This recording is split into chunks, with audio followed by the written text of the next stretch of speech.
எல்லாம் வல்ல இறைவனுக்கு நன்றி. எங்கள் அழைப்பை ஏற்று இங்கே வந்திருக்கக்கூடிய உங்கள் எல்லாருக்கும் நன்றி. மேடையில் இருக்கிற என்னுடைய டீம் எல்லாருக்கும் நன்றி. இங்கே டைரக்டர் படன்னு பேசினார் இல்லையா, கொஞ்சம் அன்ஃபில்டர்டாக பேசிட்டாரு. இங்கே ப்ரொடியூசர் சொல்கிறாரு, ஏதாவது இன்கம் டேக்ஸ் பிரச்சனை வந்துட போகுது, நானே கடன் வாங்கி தான் படம் எடுத்திருக்கேன் அப்படின்னு. ஸோ ரொம்ப கஷ்டப்பட்டு பல அப்டக்கிள்ஸ், பல டிலேஸை தாண்டி அடித்து பிடிச்சி ஒரு மாதிரி கடைசியில் இங்கே வந்திருக்கோம். ரொம்ப சந்தோஷமாக இருக்குது. முதல்ல இந்த மாதிரி ஒரு கதையை என்னால் பண்ண முடியும்னு என் மேலே நம்பிக்கை வச்சு இதை கொடுத்த இயக்குனர் சண்முகம் சாருக்கு என்னுடைய நன்றியை தெரிவிச்சுக்கிறேன். இந்த பையன் அதாவது என்ன தான் சொல்கிறேன், ஒரு பாய் நெக்ஸ்ட் டோர், ஒரு லவர் பாய், ஒரு ஆங்கிரி யங் மேன், இந்த மாதிரி படங்கள்லாம் பண்ணிட்டு இருந்தீங்க. ஸோ திடீர்னு ஒரு ஆக்ஷன், இது உங்களுக்கு ஓகேயா, செட் ஆகுமா அப்படின்ற மாதிரிலாம் ஒரு சில பேர் கேட்டிருந்தாங்க. பட் எனக்கு பர்சனலாக வந்து ஆக்ஷன் படங்கள் ரொம்ப பிடிக்கும். ஏன்னா நான் ஆக்ஷன் படங்கள், கமர்ஷியல் படங்கள் பார்த்து வளர்ந்த ஒரு பையன். ரஜினி சார் படமாக இருக்கட்டும், விஜய் சார் படமாக இருக்கட்டும், அஜித் சார் படமாக இருக்கட்டும், FDFS விசில் அடித்து 10 ரூபாய் டிக்கெட் வாங்கி பார்த்த பல கோடி ரசிகர்களில் நானும் ஒருத்தன். ஸோ பட் அதுக்கான கரெக்டான டைமும் கரெக்டான ஸ்கிரிப்டும் வந்தால் மட்டும்தான் அது தொடணும் அப்படின்றது வந்து ஒரு மைண்ட் செட்டாக இருந்தது. ஸோ டீசல் கதையை கேட்கும்போது எனக்கு இந்த மாதிரி ஒரு உலகம், இதை நம்ம கடந்து, இதை நம்ம பார்த்து, இதை நம்ம வந்து கேள்விப்பட்டிருப்போம், கடந்து போயிருப்போம். பட் இது எங்கே ஆரம்பிக்குது, இது உள்ள என்ன நடக்குது, இந்த வேர்ல்டுக்குள்ளே நடக்கிற, இந்த மாஃபியாவில் நடக்கிற விஷயங்கள் என்ன அப்படின்னு நமக்கு தெரியாது. ஸோ க்ரூட் ஆயில் அப்படின்றது கருப்பு தங்கம் அப்படின்னு சொல்கிறாங்க. தங்கத்தை விட ரொம்ப முக்கியமான, உலகம் இயங்கிறதுக்கு ஒரு முக்கியமான விஷயமா பார்க்கக்கூடிய ஒரு பொருளாக இருக்குது கருப்பு தங்கம்னு சொல்கிற அந்த க்ரூட் ஆயில். ஸோ அதுலேருந்து கிட்டத்தட்ட 165க்கும் மேலே பை ப்ராடக்ட்ஸ் வருது. ஸோ பெட்ரோல், டீசல்லேருந்து ஆரம்பித்து தார், அது மாதிரி எல்பிஜி, நம்ம மண்ணெண்ணெய், இந்த மாதிரி நிறைய வந்துகிட்டே இருக்குது.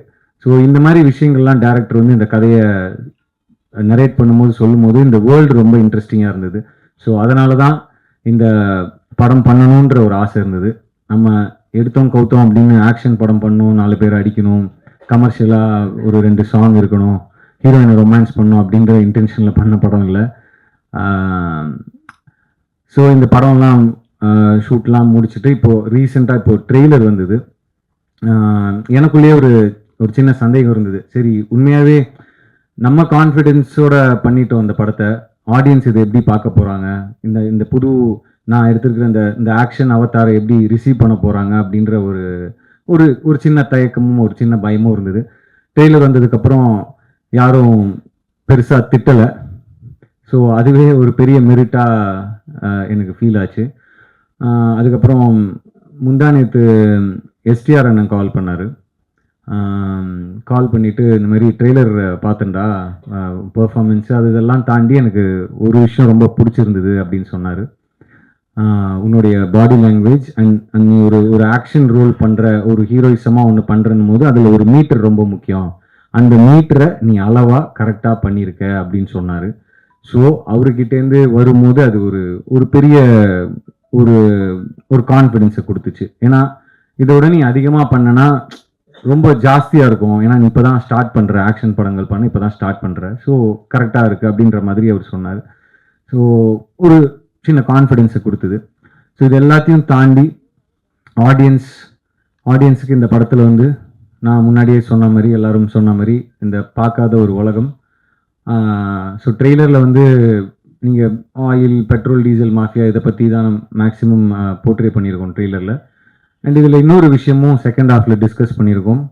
ஸோ இது எல்லாமே ஆடியன்ஸ்க்கு கனெக்ட் ஆகும் அப்படின்னு நான் நம்புகிறேன். நான் எந்த ஸ்கிரிப்ட் பண்ணாலும் அதில் ஆடியன்ஸ்க்கு என்ன கனெக்ட் இருக்குது அப்படின்னு நான் எப்போவுமே யோசிப்பேன். ஸோ அது லப்பர் பந்தாக இருக்கட்டும், பார்க்கிங்காக இருக்கட்டும், இல்லை ஒரு லவ் படம் பண்ணால் கூட அதில் ஆடியன்ஸ் கனெக்ட் பண்ணிக்கிறதுக்கான விஷயம் இருக்கா, இல்லை எமோஷன் இருக்கா அப்படின்னு பார்ப்பேன். ஸோ இந்த படத்தில் வந்து நம்ம கால் அடி எடுத்து வைக்கிறதுலேருந்து வீட்டிலேருந்து பெட்ரோல் டீசல்ன்ற விஷயத்தை நம்ம தவிர்க்கவே முடியாது. ஸோ அதுலேருந்து ஆரம்பித்து செகண்ட் ஹாஃபில் இந்த படம் ஒரு இஷ்யூ பற்றி டிஸ்கஸ் பண்ணுது. ஸோ அதுவுமே அண்ட் ஈவன் த கிளைமேக்ஸ் நிச்சயமாக ஆடியன்ஸுக்கு கனெக்ட் ஆகும். இது மக்களுக்கான படமாக இருக்கும் அப்படின்றதுல எந்த சந்தேகமும் இல்லை. நாங்கள் படம் பார்த்துட்டேன். ஸோ அந்த நம்பிக்கையில் தான் நான் பேசிகிட்டு இருக்கேன். அதுக்கப்புறம் என்னுடைய டீம், ப்ரொடியூசர் தேவா சார், எனக்கு ஒரு 12-13 இயர்ஸாக அவருடைய நட்பு. ஸோ அந்த நட்பு தான் இந்த படம் பண்ணுறதுக்கான முக்கியமான காரணம். அவர் என் மேலே வச்ச அன்பு.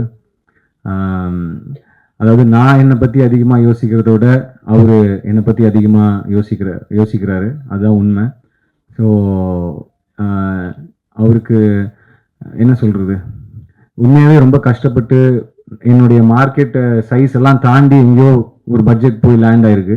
அது கூட டேரக்டர் சொல்லும்போது யோசிச்சேன், எந்த டேரக்டரும் இப்படி ஒத்துக்கவே மாட்டாங்கல்ல, அதிகமாக செலவாயிடுச்சு எங்கேயோ எடுத்துகிட்டு போயிடுச்சுன்னா. ஸோ அதை கூட ஃபில்டர் போடாமல் சொல்லிட்டாரு டேரக்டர். ஸோ ஆனால் அதுதான் உண்மை. ஸோ அதை தாண்டி பண்ணியிருக்கோம், ஒரு பெரிய ரிஸ்க் எடுத்துருக்கோம்னு சொன்னோம். ஸோ அப்படி ஒரு விஷயத்த எனக்காக இந்த படத்து மேலே வச்சிருக்கிற இந்த ஸ்கிரிப்ட் மேலே, டேரக்டர் மேலே, எங்கள் டீம் மேலே ஒரு நம்பிக்கை வச்சு பண்ணியிருக்காரு. இந்த மாதிரி ப்ரொடியூசர்ஸ் ஜெயிக்கணும். கண்டிப்பாக சார் நீங்கள் ஜெயிப்பீங்க அப்படின்னு நான் நம்புகிறேன். நீங்கள் சினிமா எவ்வளோ நேசிக்கிறீங்கன்னு எனக்கு கண்டிப்பாக தெரியும். நான் கிட்டே இருந்து பார்த்துருக்கேன்.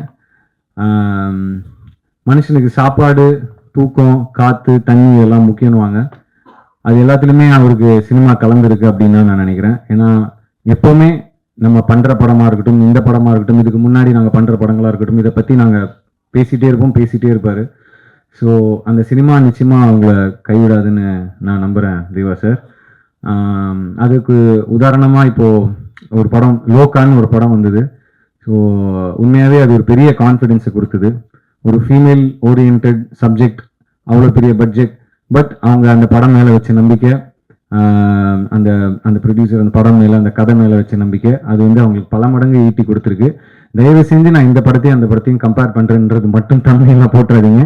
நான் சொன்னது ஒரு எமோஷன், நான் சொன்னது அந்த ஸ்கேல், நான் சொன்னது அந்த ஒரு mind set as a producer தான் சொல்ல வரேன். ஸோ அந்த மாதிரி நிச்சயமாக சார் சினிமா அவங்கள நான் சொன்ன மாதிரி கைவிடாது. அண்ட் ஆடியன்ஸும் இது வரவேற்பாங்க.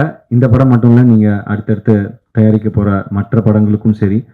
ஸோ அண்ட் கூட நடித்த அத்தனை பேருக்கும் என்னுடைய மனமார்ந்த நன்றிகளை தெரிவிச்சுக்கிறேன். ஏன்னா இது ஒருத்தருடைய உழைப்பு கிடையாது, ஒரு 10 பேரோட உழைப்பு கிடையாது. கண்ணுக்கு தெரியாத நூற்றுக்கணக்கான மக்கள் இந்த படத்துக்காக உழைச்சிருக்காங்க. ரொம்ப முக்கியமாக மீனவர்கள். நாங்கள் கடலில் வந்து கிட்டத்தட்ட ஒரு 30 நாட்களுக்கு மேலே ஷூட் பண்ணோம். ஸோ எந்த ஒரு அசம்பாவிதமும் இல்லாமல் எங்கள் எல்லாரையும் சேஃபாக உள்ளே கூட்டு வந்து ஒவ்வொரு நாளும், ஒவ்வொரு நிமிஷமும், ஒவ்வொரு செகண்டும் எங்களை சேஃபாக பார்த்துக்கிட்ட அத்தனை மீனவர்களுக்கும் இந்த நேரத்தில் நான் நன்றியை தெரிவிச்சுக்கிறேன். ஏன்னா அவ்வளோ ஈஸி கிடையாது உள்ளே போய் ஷூட் பண்ணிட்டு வருது. அண்ட் அதுவும் அவங்களோட ஹெல்ப் இல்லாமல் நம்ம ஃபர்ஸ்ட் ஆஃப் ஆல் உள்ளே போக முடியாது. அவங்களுக்கு தான் தெரியும் அந்த காற்று வாட்டத்துக்கு எப்படி போக முடியும், எந்த இடத்துல நிற்கணும், எந்த இடத்துல ஆங்கர் போடணும். ஸோ இந்த மாதிரி விஷயங்கள் எல்லாமே எங்களுக்கு சேஃபாக பண்ணி கொடுத்தாங்க. ஸோ அவங்களுக்கு நன்றியை தெரிவிச்சுக்கிறேன். அப்புறம் எடிட்டர், எனக்கு தெரிஞ்சு கடைசி 2 வருஷமாக அவருக்கு சிவராத்திரி தான் நினைக்கிறேன். அவர் தூங்கியிருக்காரா, சரியா தூங்கினாரா கூட எனக்கு தெரியல. ஏன்னா எப்போதுமே ஏதாவது ஒரு ஃபுட்டேஜ் வந்துகிட்டே இருக்கும், அதை எடிட் பண்ணிட்டு இருப்பாங்க, இப்படி வைப்பாங்க, அப்படி வைப்பாங்க, இதை பண்ணுவாங்க, அதை பண்ணுவாங்க. அவ்வளோ ஹார்ட் ஒர்க் போட்டிருக்காரு. அப்புறம் Dhibu brother, thank you for fear song, தில்பராஜா, ஆறுயிரே, என்டையர் ஆல்பம் அண்ட் ஒரு பயங்கர பவர்ஃபுல்லான ஒரு ரீரெக்கார்டிங் ஸ்கோர் கொடுத்துருக்கீங்க. அண்ட் நான் திபு இப்போ கீழே உட்காந்துருக்கும்போது சொன்னார், இவங்க ஹோஸ்ட் பண்ணவங்க வந்து திபு நைன் தாமஸ் அப்படின்னு சொல்லும்போது, என் பேரை தப்பாக சொல்கிறாங்க, ப்ரொனவுன்ஸ் தப்பாக பண்ணுறாங்க அப்படின்னு சொன்னார். ஸோ அப்போ தான் நான் சொன்னேன், ப்ரோ ரொம்ப பெருசாக இருக்குது ப்ரோ, வேறு ஏதாவது ஷார்ட்டா அப்படின்னு. டிஎன்டி நல்லா இருக்கா ப்ரோ அப்படின்னு கேட்டேன். டிஎன்டினா இல்லை ப்ரோ, இந்த டிஎன்டின்னு சொல்லுவாங்களே எக்ஸ்ப்ளோசிவ், அந்த மாதிரி டிஎன்டி அப்படி வச்சுக்கோங்க ப்ரோ அப்படின்னு சொன்னேன். So brother thank you. அப்புறம் கூட நடித்த பிரேமண்ணா, வினய் பிரதர், ஜார்ஜ் அண்ணன், Vivek Prasanna brother, Deena brother, art director ரெம்போன் sir, cameraman Richard sir. Already உங்களை பற்றி சொல்லிட்டாங்க, நீங்கள் புயல் மாதிரி வந்தீங்க சார். ஏன்னா எம்எஸ் பிரபு சார் ஷூட் பண்ணிட்டு இருக்கும்போது அவருக்கு அந்த டேட்ஸ் கிளாஷ் ஆனதுனால ரிச்சர்ட் சார் வந்தாங்க. செம்ம ஃபாஸ்ட்டுங்க, செம்ம ஃபாஸ்ட்டு. அதாவது ஆல்ரெடி டேரக்டர் படப்படான்னு இருப்பார், அதுக்கு மேலே ஃபாஸ்ட்டாக இருந்தார் அவர். ஸோ ஆனால் அது என்ன நம்ம நினச்சோமோ அதை நம்ம அந்த குறிப்பிட்ட டைமில் சூப்பராக எங்களுக்காக ஷூட் பண்ணி கொடுத்ததுக்கு ரொம்ப நன்றி ரிச்சர்ட் சார். அண்ட் எம்எஸ் பிரபு சாருக்கும் இந்த நேரத்தில் நன்றியை தெரிவிச்சுக்கிறேன். அப்புறம் படத்தில் நிறையா விட்டேன், ரிஷி பிரதர், அப்புறம் எஸ்பி சினிமாஸ். இவ்வளோ பெரிய என்னடா அவங்க இவ்வளோ பெரிய பட்ஜெட்னு சொல்கிறாங்களேன்னு, ஏதோ நாங்கள் ஏதோ ரொம்ப அப்படின்லாம் இல்லை, நம்ம ஸ்கேலுக்கு அது பெரிய பட்ஜெட், ஸோ அதனால தான் பெரிய பட்ஜெட்னு சொல்கிறோம். ஸோ இந்த மாதிரி ஒரு படத்தை ஹேண்டில் பண்ணும்போது முக்கியமாக க்ரௌடு சீக்வன்சஸ்லாம் இருக்கும்போது நிறைய tanker loris, fishermen, launch, boat, கடல் அப்படின்னும் போது அதை கோஆர்டினேட் பண்ணி அதை செட் பண்ணி அதை அசம்பிள் பண்ணுறது ஒரு ஈஸியான ஒர்க் இல்லை. ஸோ எஸ்பி சினிமாஸ் அந்த அந்த ப்ரொடக்ஷனை பார்த்துக்கிட்டாங்க, எந்த ஒரு கவலையும் இல்லாமல் நாங்கள் தைரியமாக ஷூட் பண்ண முடிஞ்சதுன்னா அதுக்கு காரணம் எஸ்பி சினிமாஸ், சங்கர் சார், அப்புறம் அவங்களுடைய டீம், கிஷோர் சார், ஜெய், இந்த மாதிரி நிறைய பேர் சொல்லணும். நான் டேரக்டர் ஐ திங்க் கிட்டத்தட்ட இந்த எட்டி பார்ப்பாங்கல்ல ஃப்ரேமில், அவரை தவிர எல்லாருக்குமே தேங்க்ஸ் சொல்லிட்டாருன்னு நினைக்கிறேன். ஸோ அவ்வளோ பெரிய லிஸ்ட்டு சொல்லிட்டீங்க. ஸோ அதுதான் இது ஒரு முயற்சி. இந்த படம் ப்ரெஸ், மீடியா எல்லா படத்துக்கும் எனக்கு பெரிய ஆதரவு கொடுத்துருக்கீங்க. இந்த படத்துக்கும் உங்களுடைய ஆதரவு இருக்கும். இன்னும் ஒரு சில நாட்கள் தான் இருக்குது. ஸோ அந்த நேரத்தில் நம்ம என்ன சொல்லுவோம், இதுக்கு மேலே எல்லாம் அவன் தான் பார்த்துப்பான் அப்படின்ற மாதிரி, இதுக்கு மேலே எல்லாம் நீங்கள் தான் பார்த்துக்கணும், நீங்கள் தான் ஆடியன்ஸ்கிட்ட கொண்டு போய் சேர்க்கணும் இந்த படத்தை. அண்ட் தீபாவளி ரேஸில் வர்றதுக்கு காரணம் என்ன? காரணம்லாம் இல்லை சார், பெரிய பட்ஜெட், லீவ் டைம், எல்லா படத்துக்கும் ஒரு டெஸ்டினி இருக்கும். அந்தந்த படம் அந்தந்த டெஸ்டினியை தேடி அதுவே ஒரு இடத்துக்கு வந்து நிற்கும்னு சொல்லுவாங்க. எப்படி இந்த படம் ஒரு பட்ஜெட்டில் ஆரம்பிச்சு ஒரு பட்ஜெட்டுக்கு வந்ததோ, இந்த படத்துக்குள்ள எப்படி மற்ற நிறைய விஷயங்கள் உள்ளே வந்ததோ அந்த மாதிரி தான். ஸோ போட்டியாக நினச்சா போட்டி, இல்லை இவங்கெல்லாம் என்ன அப்படின்னு நினச்சாலும் பிரச்சனை இல்லை. 17ஆம் தேதி படம் ரிலீஸ் ஆகுது. ஆடியன்ஸ் கண்டிப்பாக சப்போர்ட் பண்ணுவாங்கன்னு நான் நம்புகிறேன். எனக்கு எப்போவுமே உங்களுடைய அன்பும் ஆதரவும் இருந்திருக்கு.